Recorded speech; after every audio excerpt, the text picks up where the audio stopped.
Bapa kami dalam sorga, terima kasih Tuhan buat pagi hari ini. Kalau pagi hari ini kami boleh bangun, kami boleh menghirup napas kehidupan yang baru.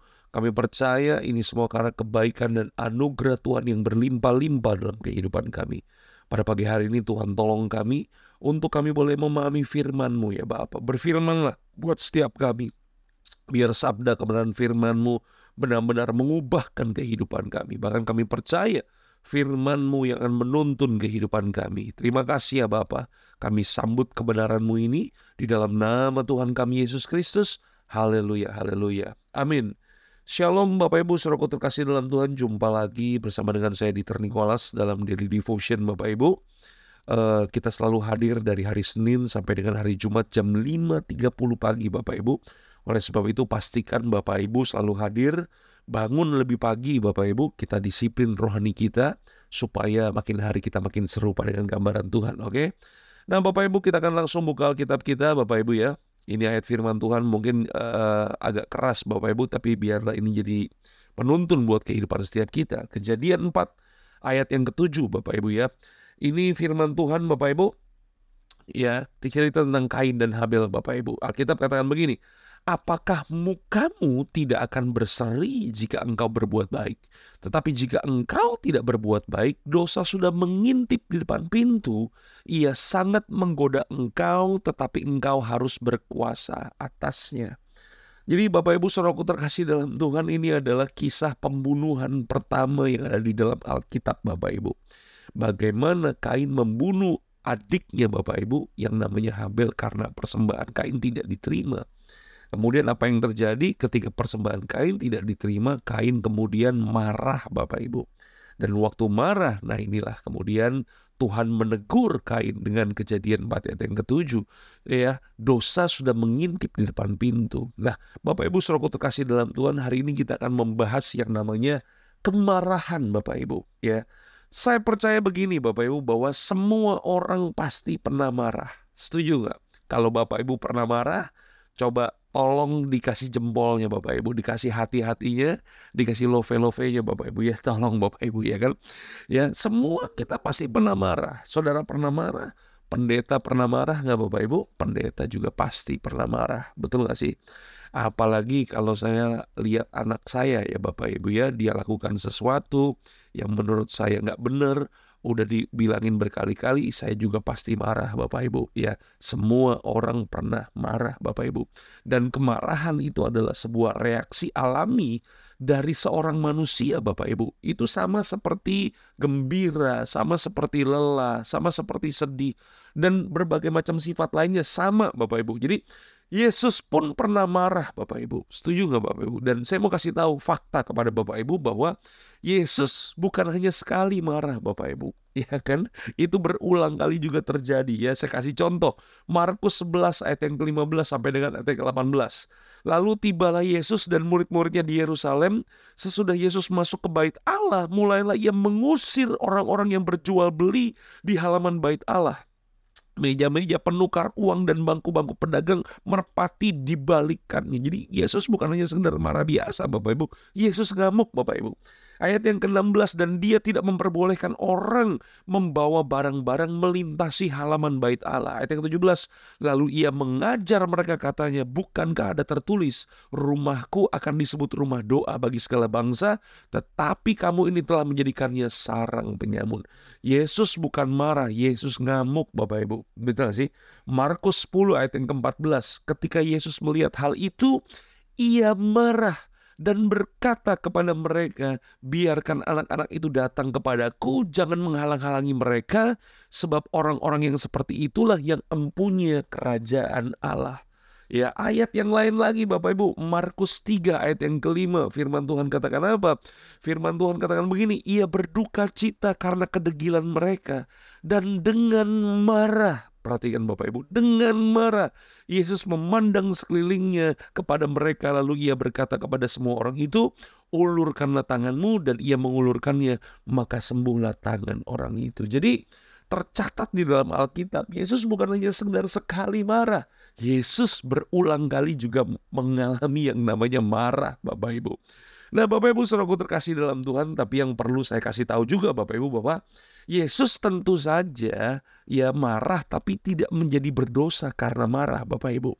Ya, tetapi begini Bapak Ibu, nggak tahu kenapa sebagian besar orang Kristen merasa bahwa marah itu dosa, Bapak Ibu, ya kan? Saya nggak tahu mereka dapat ajaran dari mana.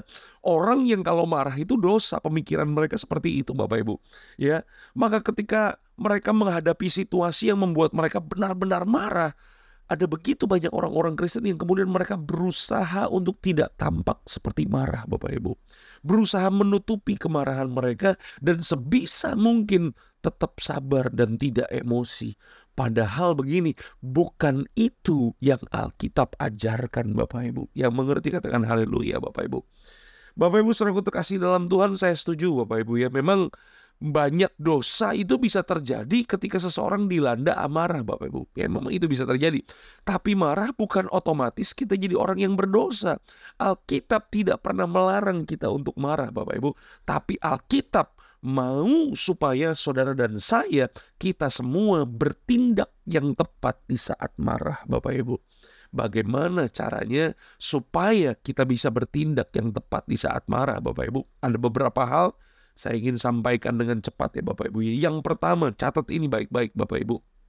Ketika ada orang ngeselin kita Bapak Ibu, ada orang yang memancing emosi kita Bapak Ibu, yang pertama Bapak Ibu, jangan simpan amarah Bapak Ibu. Ya, jadi kita boleh marah nggak? Boleh.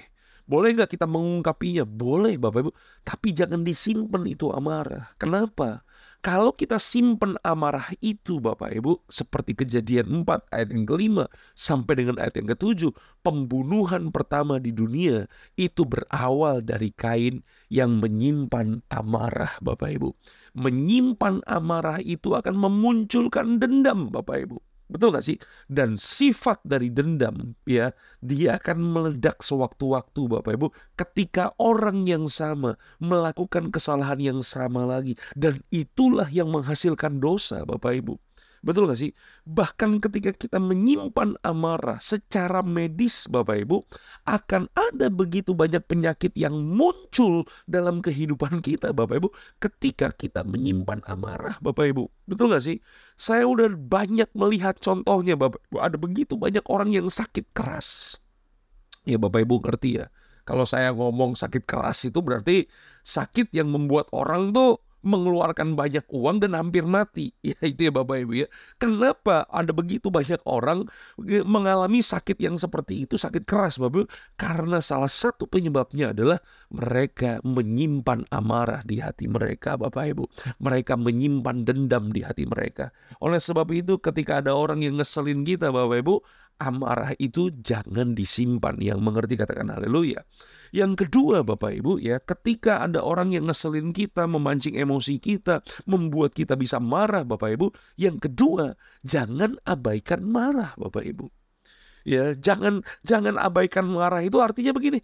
Jangan pura-pura nggak marah gitu loh. Padahal dada kita ini mendidih nih Bapak Ibu nih.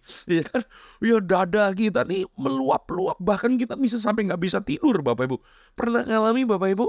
Ayo ngaku, ya kan?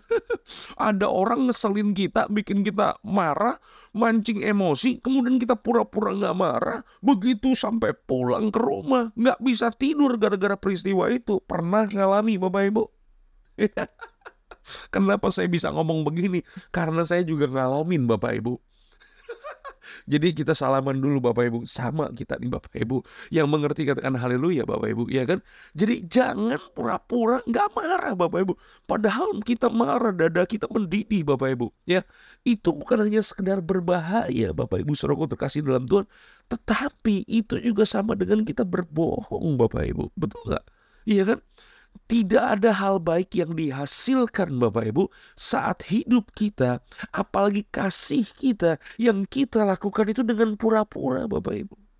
Ya, jadi kalau marah ya nggak apa-apa. Ya kan wajar Bapak Ibu. Oh, Yesus aja ngamuk Bapak Ibu. Ya mengerti kata-kata. Haleluya ya. Tapi sekali lagi ya Bapak Ibu ya, jangan sampai kita meluapkan amarah kita. Nah ini ya Bapak Ibu ya. Yang ketiga Bapak Ibu, nah ini yang penting. Jadi yang pertama apa? Jangan simpan amarah. Yang kedua, jangan abaikan amarah, jangan pura-pura nggak marah. Yang ketiga, nah ini yang penting Bapak Ibu ya. Ini Bapak Ibu mesti dengar sampai yang ketiga nih, jangan cuma satu dua Bapak Ibu ya. Yang ketiga adalah ketika ada orang yang ngeselin kita, memancing emosi kita, melukai kehidupan kita. Yang ketiga, jangan sembarangan melampiaskan amarah Bapak Ibu. Ya, tidak menyimpan atau menyangkal amarah bukan berarti lebih baik kita lampiaskan amarah kita sesuka kita. Nggak boleh juga Bapak Ibu, yang mengerti katakan haleluya. Jadi kita harus belajar untuk menguasai marah kita. Jangan biarkan marah kita itu mengendalikan kehidupan kita. Yang mengerti katakan haleluya Bapak Ibu. Ya kan? Ada sebuah perumpamaan nih Bapak Ibu ya. Seekor ular suatu hari masuk ke dalam gudang Bapak Ibu. Saat ular ini merayap Bapak Ibu, tanpa sengaja ular itu menyenggol sebuah gergaji dan kemudian jatuh melukai dirinya Bapak Ibu. Ya, mengakibatkan apa yang terjadi, ular itu kemudian berbalik kepada gergaji tersebut, menggigit gergaji tersebut yang justru menyebabkan mulutnya juga terluka Bapak Ibu. Ya kan? Bahwa dia merasa bahwa gergaji itu akan menyerang dia Bapak Ibu. Ular itu kemudian melilit gergajinya. Semakin kuat dia melilit, semakin dia terluka parah. Pada akhirnya mati Bapak Ibu. Sekali lagi Bapak Ibu ya, jangan kita lampiaskan amarah kita. Ya, sembarangan Bapak Ibu. Ya, itu bisa apalagi kalau kepada anak kita Bapak Ibu. Waduh, jaga mulut kita. Bener, ketika kita kesel, mukul, jangan pukul wajah Bapak Ibu. Pukul, boleh nggak kita pukul anak kita? Boleh. Pukul pada tempatnya, pukul pantatnya Bapak Ibu. Ya, itu juga pukul. Ya, jangan kenceng-kenceng Bapak Ibu ya. Pukul seadanya aja. Kalau Bapak Ibu pakai rotan, pakai ban pinggang, jangan pukul tangannya Bapak Ibu, tapi pukul kasur, ya pukul sebelahnya. Ya, yes, itu dia Bapak Ibu. Jangan sembarangan lampiaskan amarah kita, ya mengerti katakan amin Bapak Ibu. Ya, pertanyaannya hari ini udah 12 menit nih Bapak Ibu ya. Apa yang harus kita lakukan kalau gitu Pak Pendeta pada saat kita marah? Ini Bapak Ibu ya. Akui kalau kita memang marah Bapak Ibu. Ya, kenali alasan kenapa kita marah. Jelaskan kepada orang tersebut kenapa kita marah.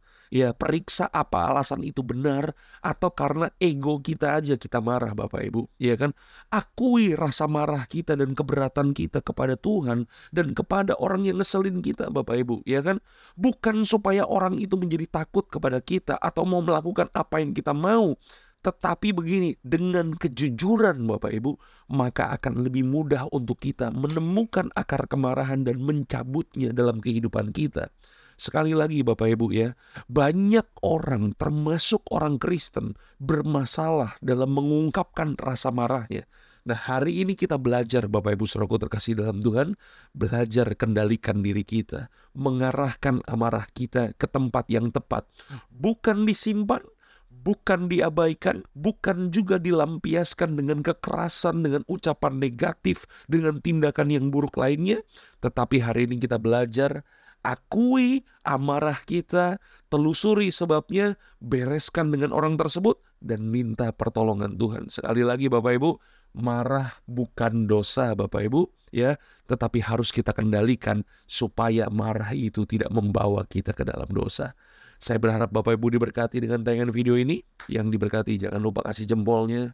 Ya, jangan lupa screenshot Bapak Ibu. Tolong screenshot Bapak Ibu, disebarkan di Instagram kita, di tag di Ternikolas dan Rumah Harmoni Bapak Ibu, supaya lebih banyak lagi orang yang bersaat teduh bersama-sama dengan kita. Oke? Mari kita berdoa. Bapak kami dalam sorga, terima kasih Tuhan buat pagi hari ini. Kalau kami boleh belajar firman-Mu ya Bapak. Kami mengerti, kami sudah melihat contoh di dalam Alkitab, contoh dalam kehidupan kami sehari-hari, bagaimana amarah yang disimpan, amarah yang diabaikan, amarah yang dilampiaskan, membawa orang kepada dosa ya Tuhan. Hari ini ajar kami, supaya kami bukan melampiaskan dengan sembarangan, tapi kami mengakuinya. mengarahkan marah kami ke tempat yang tepat dengan cara yang tepat. Terima kasih ya Bapa, Engkau memberkati teman-temanku yang sudah nonton tayangan ini. Biar kasih karunia Tuhan memampukan kehidupan kami. Siapapun orang yang kami hadapi, bagaimana cara mereka melukai kami, ajar kami untuk berespon yang benar. Terima kasih ya Bapa, materaikan firman-Mu ini di dalam nama Tuhan kami Yesus Kristus. Haleluya, haleluya, amin. Tuhan Yesus memberkati Bapak Ibu. God bless you all. Dahsyat.